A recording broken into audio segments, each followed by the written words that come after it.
the key art now for this next episode. It's patrol zones, and we'll be exploring the Dreadnought, rooting out the Taken Hive and Dread Corruption that are taking place and taking hold inside the Dreadnought itself as we go through these spaces.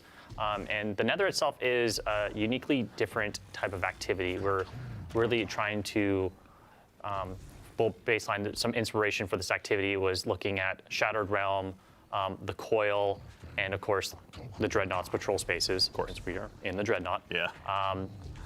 And yeah, so just for starters, what you're actually doing inside the Dreadnought is baseline.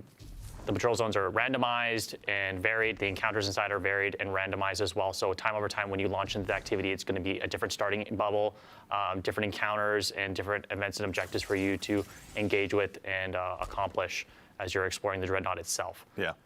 What kind of like modifiers would you say players are going to go up against in here? Because surely they're not just going to go into the Dreadnought and get a warm welcome necessarily. Yes. Yeah. So the Nether has some very unique modifications to it that we're experimenting with. So first off, players do not regenerate health, and to compensate for that, we are doing something special where we're providing players with plus 300 bonus health baseline to their original HP values and plus 75 shield value. So alongside that, we really want to make your health regeneration or your health as like a resource as you're fighting through this, as we are looking at this as a very roguelite experience, and we need resources to contend with to make and hit that roguelite. Emphasis on light there, of course, because this is still a very uniquely Destiny experience. Yeah. And we have a lot of things contributing to that as well. So we do have ammo scarcity as well, so players won't be getting as much ammo, but there will be ways and avenues to get health and ammo drops in the activity, as well as boons that will improve your power over time as you engage with the activity. Nice. That progressive sort of idea of like power and building up how strong you are as you're moving through the Nether, that roguelite experience, it's also reflective of that narrative of like building yourself up, pushing deeper into the Dreadnought. The Dreadnought is resisting you. It's trying to make sure you can't like move towards the Echo and figure out what's going on. And this is you finding ways to like pierce the veil and move beyond their barriers. New foes and new challenges obviously warrant new strategies along the way as well. Absolutely. And then you saying like ammo and health is kind of like a resource. So you're not seeing it drop off of enemies and stuff like that, but there are things that you can find like a resource and collect and all that. Yeah, so we have destination materials.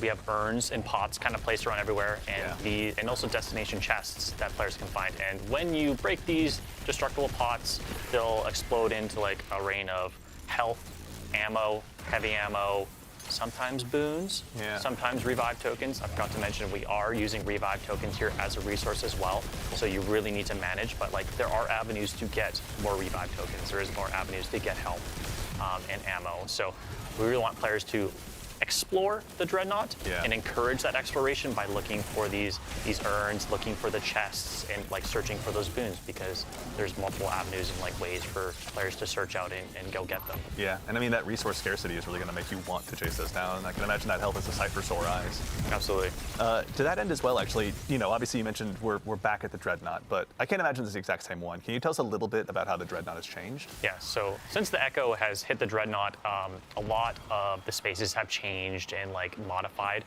A lot of the skin of the Dreadnought ship has like peeled back, revealing bone and chitin and showing off new secrets, new pathways. So you are in familiar spaces if you've played the Dreadnought before, but there is a lot of new, interesting, unique pathways. Things have changed. Things have become abnormally different.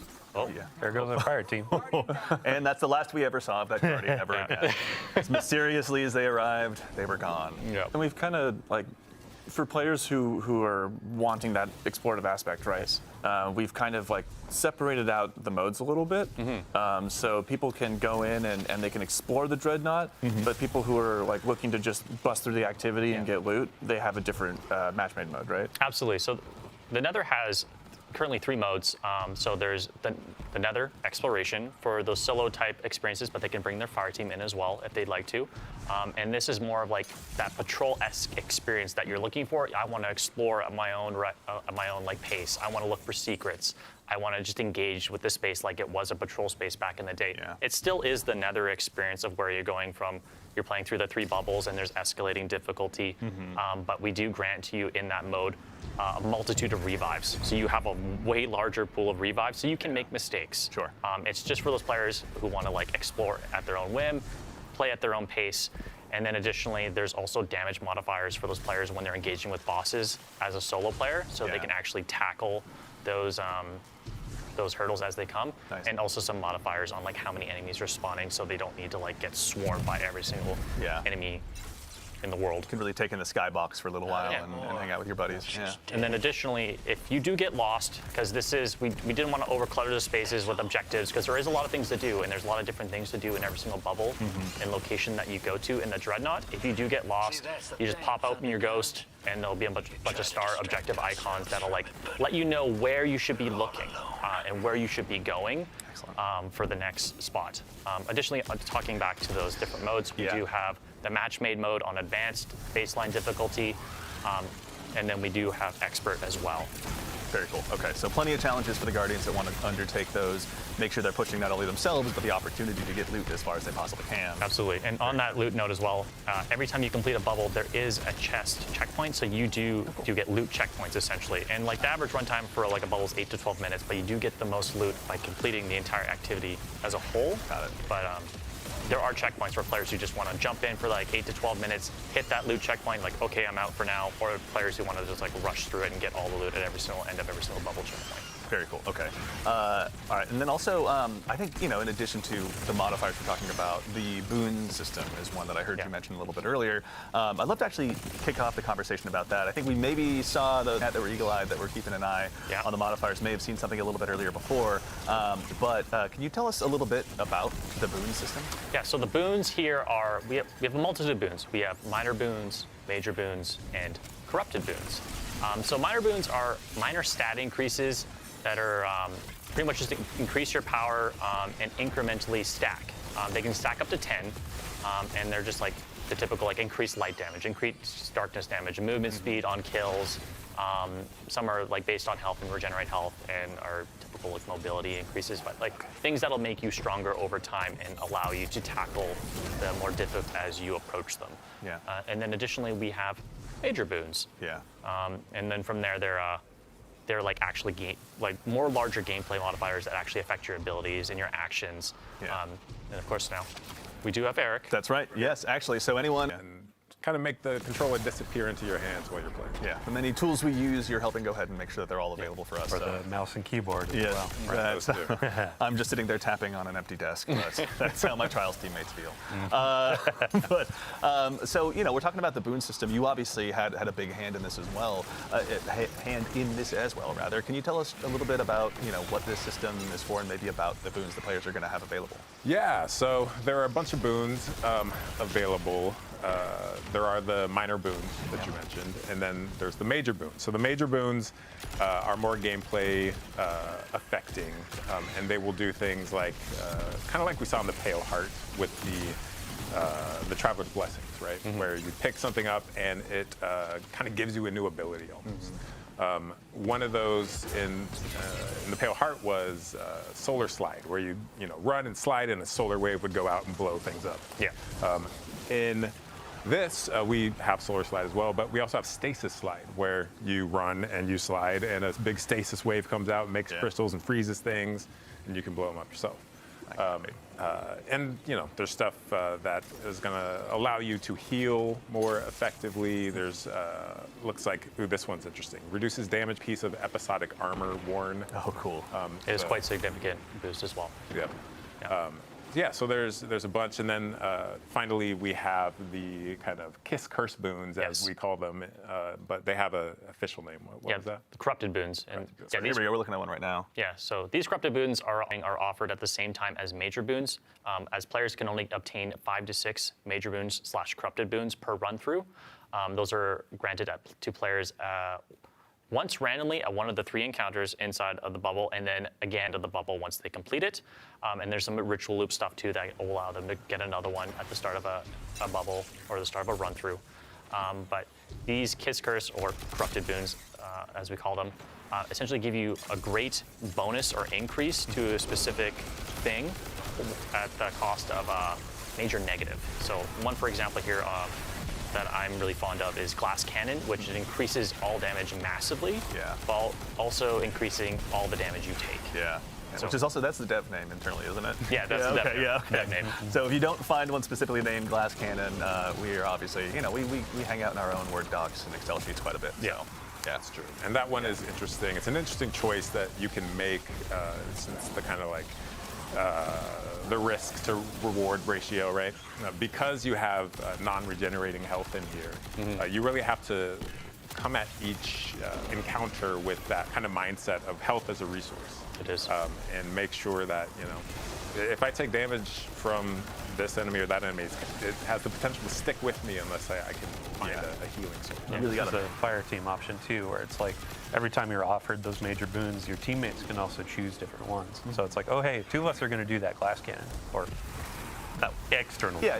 And then another person is going to do, oh hey, every time I do a finisher, things are volatile around me and I get my grenade back. So I can spam more of those, keep you a bit safer when you get swarmed by things. Yeah. So Yeah. And it's also good to know on the health regeneration aspect, the Gameplay and Sandbox team has tuned a lot of the abilities and weapons that do heal players, so they're not extremely overpowered. Got it. So there's been a wide tuning pass on all of this entirely, so you're going to see when you're trying to heal up your teammate with one of our new support auto rifles. Yeah. It's going to take some time, but it does work and it is very efficient and very helpful, especially the abilities. So you're definitely going to want to spec into healing builds. Oh, man, I have to just give a shout out to the team on like Season of the Deep. We were going deep into the oceans of Titan, and now it feels like we're going deep into space, and like the pressure you can feel, tentacles taking energy. Like they knocked it out of the park with the vibe here. I'm feeling a little claustrophobic, but also like, Just getting you feel it. pulled deeper into the labyrinth, right? Yeah, absolutely.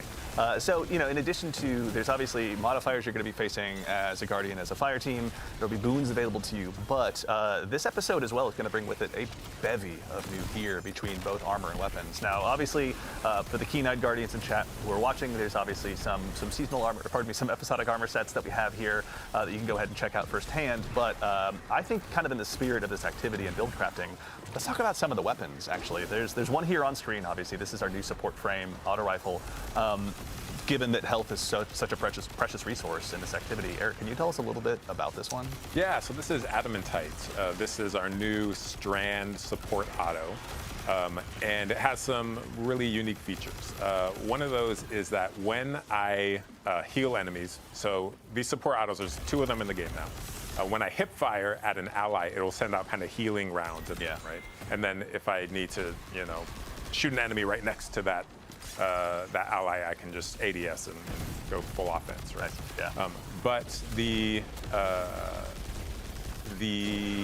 healing from this, because you're shooting out strand rounds, if you heal an ally repeatedly, it'll actually cause them to sprout little unravel seeds, which kind of turns them into this like short-term, strand turret. Throw your friend as a grenade into the fight, right? Cover them in Telesto boats, put it in, but now it's like, oh hey, I'm Just healing you and making you. Let your hunter friend with the Caliban Slayer's handshake roll run in there and just keep them alive, right? And that's why I'm so excited about this activity, because we've kind of introduced all these kind of healing things, but in a lot of the game, like I can just hide behind a box and heal, right? And here you can see our health isn't regenerating. So we need to really think about, maybe there is a dedicated healer on your team. Maybe there's multiple allies using healing rounds, right? Yeah, honestly, that build crafting is kind of transcending now beyond yourself, just to like per activity, per fire team, whatever you've got. So this one's obviously going to be a ton of fun, but that is far from the only weapon that's being added around. As far as the episodic weapons, are there any others in particular you want to call out? There are. I do actually want to talk about this one with one more thing. Oh, please. This weapon can roll Slice and Tear, which are 2 perks that enemies. It's not often we get a primary legendary weapon that can. And let's look at Psychopomp. So Psychopomp is our new area denial grenade launcher. Such a good name. I love it. Yeah. It's just Psychopomp. Yeah. Let's go. So Psychopomp, so these area denial grenade launchers, the fantasy is like a flamethrower, right? We don't have flamethrowers in the game, but this is as close as you can get to a flamethrower. So I imagine I'm using one every time I use this thing. I'm going to now. This thing has a really cool new perk on it that keys into our new absolutely slay out. Yeah. It's one we'll definitely get to see our fire team put it to good use here. But as someone who's been building area denial grenade launchers into my loadout, I can't wait. Honestly, the second I learned this was on the docket, I was so excited. The folks that have been working on these weapons too, like the general look of them, it goes along with what you were saying of, oh, hey, the dreadnought's kind of peeling back. If you look at the weapon, you can see like, oh my gosh, there's like the boat. Yeah. Actually, Dylan, while I've got you, also the previous one on adamantite, that one was an adept weapon. Yeah. Yeah. So let me pull out my handy dandy notebook. There we go. There are multiple perks in each column. There's actually an extra origin trait as well. Shout out Taken King, all that kind of stuff from a raid near you.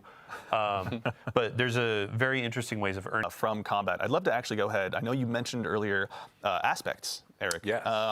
Let's go ahead and take a look really quickly. We got our friendly neighborhood warlock here up first. Can you tell us about the new aspects the Guardians are going to have? Anything nearby, and then spawns this like little arc turret, right? That zaps. So I drop this on the ground.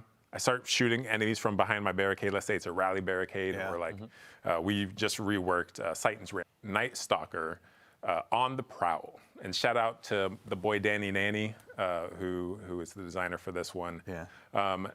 So on the right to the chase. We have Void. Which one is it? It's called Void Flux. That's it. Void Flux. So defeating weakened targets with a Void weapon applies volatile to nearby targets, and then you pair that with the column 4 Maligned Harvest, and rapidly applying volatile causes your next instance of Void weapon damage to Horde shuttle in here. Please. So damaging unraveled targets with a weapon occasionally spawns a threadling. This is really good for your strand builds. You also become amplified. Amplified is getting a big kind of buff this this episode as well. Oh yeah, some new around for one of the first Grandmaster rotations, and it was like, what's side armor? Right. Now from the past, we just did a big rework on glaives. The team did a crack job on there, so unstoppable there. And then up at the top, you can see machine guns, and then linear fusion rifles and fusion rifles are getting the unstoppable. And then in 5th column, you'll see a perk that players may enjoy of particle It's back. Construction. I'm so excited. I mean, I just got my hands on the craft it, and then you can make that roll that you've always wanted. Yep. Yeah. As you're going through Vault, let's say you want to go through and craft like 5 of the weapons that are available. Then you can hop into Master with all your spoils. Let's say I'm trying to go for a combination. I could get 3 on this, and then I can enhance it, make it this crazy rocket launcher that's good, and go into endgame and do some really cool stuff. Yep. Yeah. Barrow Dyad. I was hoping you'd say that. So Barrow Dyad is Is that a gun? Is that a gun? Is that actually a gun? It's hybrid gun for his our team does not mess around, man. That's so cool. Yeah. So this thing is a manual, or I just run out of my mag. It's going to convert that blight into these strand seekers. That next time I pull the trigger, it's going to fire those out, and they're going to bounce between enemies. Here we go. Yep. So we got some gameplay of this right now, actually. So, but you can also see it. Just juking everything. The Grim is a paid actor, obviously. Tonight is snow. You can also see that this thing auto reloads over time. So this thing, rumor is it's partially sentient. Yeah. It has its needs. It wants to kill. Yes. Yeah. And if you satisfy it, it's going to reward you. Yeah. So look how fast that ammo comes back. So what you can actually do is play this mini game where you are trying to shoot enemies to build up that blight, and then you can pace yourself to auto reload to build up more blight, and then manually reload to like load all those like seekers into your mag. In addition, it has this perk where dealing damage to 3 different enemies generates, in a short period of time, generates a large amount of blight. Very nice. Okay, so equal opportunities to go ahead and clear out crowds, but also to just burn down the big bad that might be standing in front of you, or whichever one's foolish enough to do so. So there are going to be player questions immediately of like, when you're talking about blight and those sorts of keywords, is this a weapon of sorrow? That's a great question. It is not a weapon of sorrow, but I heard another rumor that this thing is a kind of fossilized precursor to a weapon of sorrow. Interesting. But I can't, confirm. Redacted. This, yeah. One of our top 3 favorite words, redacted. Okay, so this is the one, and we won't spoil how, but players will be earning this one this season. It'll have, catalysts and other intrinsics to earn as well, I assume? This thing has a lot of surprises. I don't know where. You can leave it there. Let's just leave it. I like that. Okay. Yeah. All right. So obviously, the Barodiad will be one that will be getting added to a lot of loadouts across the entire Sol system. But that's not the only one we're going to be taking a look at today. Yeah. Let's also look at our new exotic trace rifle Lodestar. Here we go. go. This one will be given to players via the season pass. This is the first primary ammo trace rifle ever. So cool. And so in hipfire, this thing behaves like the trace rifle you know and love. But when you ADS, there's like these kind of spaces in between the rounds coming out. But this thing is more the steady, EDM, BPM. Here we go. Yeah, so players are seeing it now. Yeah. Yeah, we're womp, womp, womp, womp. Yep, womp. that's right. Yeah. And it's like it's nonstop until you run out of ammo, right? So we got burst sidearms, burst hand cannons, your pulse rifles, and now we got a base rifle. I love this kind of stuff, man. Yeah, so outside of this unique firing behavior, as I deal damage with it, you can see down in the bottom left corner we have arc alignment. And what that's doing is charging the coil. And once it's fully charged, if I press and hold to auto reload, or sorry, special reload. Oh, right. As I hip fire, I jolt anything I hit. Yeah. So the jolt is a debuff, right? So you can kind of charge this thing up, auto reload to go into the other fire mode, and then kind of sweep the beam across a bunch of enemies, jolt them all, and then paintbrush of death this thing. Yeah. And then the final perk this thing has is when ADS'd, any time you defeat a arc debuffed enemy, they explode into a blinding explosion. So it's this loop where I can charge it up, I jolt enemies. Yeah. I defeat the jolted enemies with the ADS shot, which explodes and damages more enemies, which charges it up. And the loop continues. Honestly, This thing has, I think, a really high skill ceiling. And this is just this one weapons loop. There's obviously all the different artifact mods. There's all the new aspects. There's the new gear we're going to have available to us through the Dreadnought. Theory crafters, update your spreadsheets. The time has begun. You can. There's some big brain combos you can pull off. Yeah, and I will be counting on stealing all of them. All right, so we also, really quickly before we move on, we have some new armor as well with Trials. Dylan, can you briefly tell us a little bit as well about the new updates to Trials and the new armor? Oh, for sure, yeah. So, I mean, we'll still have Heresy gameplay on getting kind of a rework. It's mostly focused around the Lighthouse experience. So the main goal, big shout out to Mercules on the team that's been working on this for a while, and then Test and everything. Get in, get some rewards, and then also visit the Lighthouse and see our friend Saint. Still want that representation of what Flawless used to encapsulate. So if you hit a 5, a 6, a 7 win streak and go open that chest, you're unlocking different glows. You're getting different cosmetics like shit. So back in the day, I always made sure to have Head Seeker, and it was kind of a niche perk back then. It was like, oh, hey, it helps with... Is there going to be any new roles added for this one as well, Dylan? Anything exciting? Yeah, I mean, all of the weapon roles, they're going to be a bit revamped. Contest mode in my life, I'm not brave enough. There is some stuff to go ahead for the Guardians to go ahead and earn as well. Dylan, can you tell us a little bit about what we're seeing soon? But that's right. Our next collaboration is inspired by a universe that's loved by so many of us here at the studio, Star Wars. Now, today, we're going to be taking a look at the new Star Wars-inspired armor sets that are going to be joining Destiny. And I'll take a quick look at that one. This one is inspired by none other than the elite Death Troopers. Oh my God, I can't wait.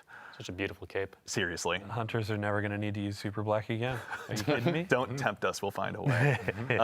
Yes, this one, and as are the other ones that you're going to see, are obviously all going to be arriving on day 1 of Heresy. Up next, Warlocks, worry not, we've got you covered as well. We've got the Royal Protector set for you guys, and this time it's inspired by the Imperial Royal Guards. If you've ever found yourself in a throne room in the Star Wars universe, you've probably been intimidated by these guys. That's your chance to go ahead and do the same intimidation when you load into Trials or anything like that.